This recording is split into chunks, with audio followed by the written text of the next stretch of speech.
days after my husband, Paul, was diagnosed with stage 4 lung cancer, we were lying in our bed at home, and Paul said, "It's going to be okay." And I remember answering back, "Yes, we just don't know what okay means yet." Paul and I had met as first-year medical students at Yale. He was smart and kind and super funny. He used to keep a gorilla suit in the trunk of his car, and he'd say, "It's for emergencies only." I fell in love with Paul as I watched the care he took with his patients. He stayed late talking with them, seeking to understand the experience of illness and not just its technicalities. He later told me he fell in love with me when he saw me cry over an EKG of a heart that had ceased beating. We didn't know it yet, but even in the heady days of young love, we were learning how to approach suffering together. We got married and became doctors. I was working as an internist, and Paul was finishing his training as a neurosurgeon when he started to lose weight. He developed excruciating back pain and a cough that wouldn't go away. And when he was admitted to the hospital, a CT scan revealed tumors in Paul's lungs and in his bones. We had both cared for patients with devastating diagnoses. Now, it was our turn. We lived with Paul's illness for 22 months. He wrote a memoir about facing mortality. I gave birth to our daughter, Katie, and we loved her and each other. We learned directly how to struggle through really tough medical decisions. The day we took Paul into the hospital for the last time was the most difficult day of my life. When he turned to me at the end and said, "I'm ready," I knew that wasn't just a brave decision. It was the right one. Paul didn't want a ventilator and CPR. In that moment, the most important thing to Paul was to hold our baby daughter. 9 hours later, Paul died. I've always thought of myself as a caregiver. Most physicians do. And taking care of Paul deepened what that meant. Watching him reshape his identity during his illness, learning to witness and accept his pain, talking together through his choices, those experiences taught me that resilience does not mean bouncing back to where you were before or pretending that the hard stuff isn't hard. It is so hard. It's painful, messy stuff, but it's the stuff. And I learned that when we approach it together, we get to decide what success looks like. One of the first things Paul said to me after his diagnosis was, "I want you to get remarried." And I was like, whoa, I guess we get to say anything out loud. It was so shocking and heartbreaking and generous and really comforting because it was so starkly honest. And that honesty turned out to be exactly what we needed. Early in Paul's illness, we agreed we would just keep saying things out loud. Tasks like making a will or completing our advance directives, tasks that I had always avoided, were not as daunting as they once seemed. I realized that completing an advance directive is an act of love, like a wedding vow, a pact to take care of someone, codifying the promise that till death do us part, I will be there. If needed, I will speak for you. I will honor your wishes. That paperwork became a tangible part of our love story. As physicians, Paul and I were in a good position to understand and even accept his diagnosis. We weren't angry about it, luckily, because we'd seen so many patients in devastating situations, and we knew that death is a part of life. But it's one thing to know that. It was a very different experience to actually live with the sadness and uncertainty of a serious illness.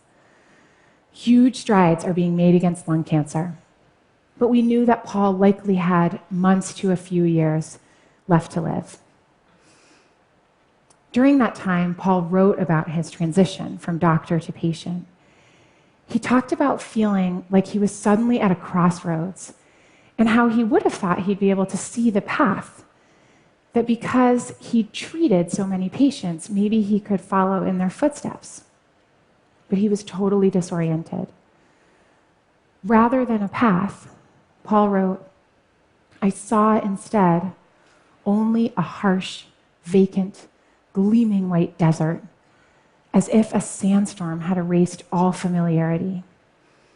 I had to face my mortality and try to understand what made my life worth living. And I needed my oncologist's help to do so.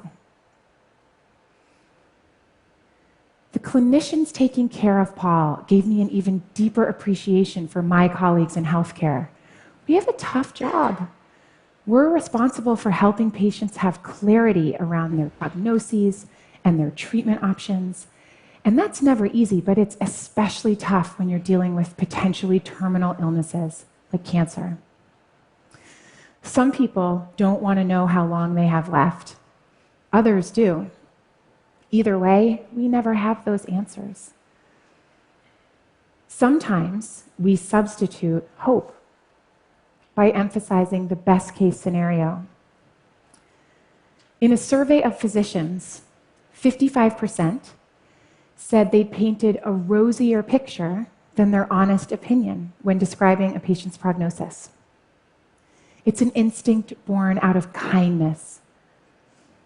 But researchers have found that when people better understand the possible outcomes of an illness, they have less anxiety, greater ability to plan, and less trauma for their families. Families can struggle with those conversations, but for us, we also found that information immensely helpful with big decisions. Most notably, whether to have a baby. Months to a few years meant Paul was not likely to see her grow up, but he had a good chance of being there for her birth and for the beginning of her life. I remember asking Paul if he thought having to say goodbye to a child would make dying even more painful.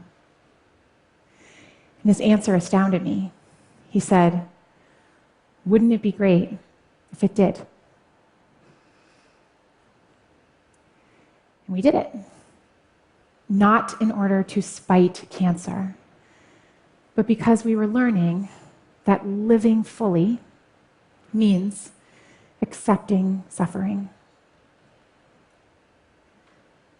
Paul's oncologist tailored his chemo so he could continue working as a neurosurgeon, which initially we thought was totally impossible.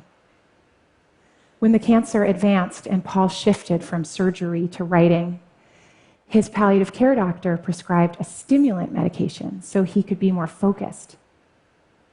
They asked Paul about his priorities and his worries. They asked him what trade-offs he was willing to make. Those conversations are the best way to ensure that your healthcare matches your values. Paul joked that it's not like that birds and bees talk you have with your parents where you all get it over with as quickly as possible and then pretend it never happened. You revisit the conversation as things change. You keep saying things out loud. I'm forever grateful because Paul's clinicians felt that their job wasn't to try to give us answers they didn't have or only to try to fix things for us, but to counsel Paul through painful choices when his body was failing, but his will to live wasn't. Later, after Paul died, I received a dozen bouquets of flowers, but I sent just one to Paul's oncologist because she supported his goals and she helped him weigh his choices. She knew that living means more than just staying alive. A few weeks ago, a patient came into my clinic, a woman dealing with a serious chronic disease. And while we were talking about her life and her healthcare, she said, "I love my palliative care team. They taught me that it's okay to say no." Yeah, I thought, of course it is. But many patients don't feel that. Compassion and Choices did a study where they asked people about their healthcare preferences. And a lot of people started their answers with the words, "Well, if I had a choice, if I had a choice." And when I read that "if," I understood better why 1 in 4 people receives excessive or unwanted medical treatment, or watches a family member receive excessive or unwanted medical treatment. It's not because doctors don't get it. We do. We understand the real psychological consequences on patients and their families. The thing is, we deal with them too. Half of critical care nurses and a quarter of ICU doctors have considered quitting their jobs because of distress over feeling that for some of their patients, they've provided care that didn't fit with the person's values. But doctors can't make sure your wishes are respected until they know what they are. Would you want to be on life support if it offered any chance of longer life? Are you most worried about the quality of that time rather than quantity? Both of those choices are thoughtful and brave. But for all of us, it's our choice. That's true at the end of life and for medical care throughout our lives. If you're pregnant, do you want genetic screening? Is a knee replacement right or not? Do you want to do dialysis in a clinic or at home? The answer is, it depends. What medical care will help you live the way you want to? I hope you remember that question the next time you face a decision in your healthcare. Remember that you always have a choice. And it is okay to say no to a treatment that's not right for you.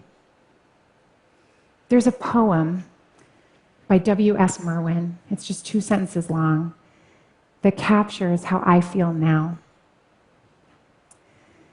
"Your absence has gone through me like thread through a needle. Everything I do is stitched with its color." For me, that poem evokes my love for Paul and a new fortitude that came from loving and losing him.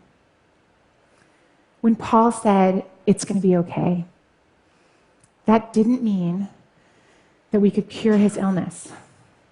Instead, we learned to accept both joy and sadness at the same time, to uncover beauty and purpose, both despite and because we are all born and we all die. And for all the sadness and sleepless nights, it turns out there is joy. I leave flowers on Paul's grave and watch our 2-year-old run around on the grass. I build bonfires on the beach and watch the sunset with our friends. Exercise and mindfulness meditation have helped a lot. And someday, I hope I do get remarried. Most importantly, I get to watch our daughter grow. I've thought a lot about what I'm going to say to her when she's older. Katie, engaging in the full range of experience, living and dying, love and loss, is what we get to do. Being human doesn't happen despite suffering. It happens within it. when we approach suffering together, when we choose not to hide from it, our lives don't diminish, they expand. I've learned that cancer isn't always a battle.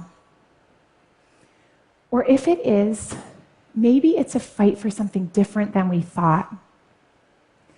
Our job isn't to fight fate, but to help each other through, not as soldiers, but as shepherds. That's how we make it okay, even when it's not. By saying it out loud, by helping each other through. And a gorilla suit never hurts either. Thank you.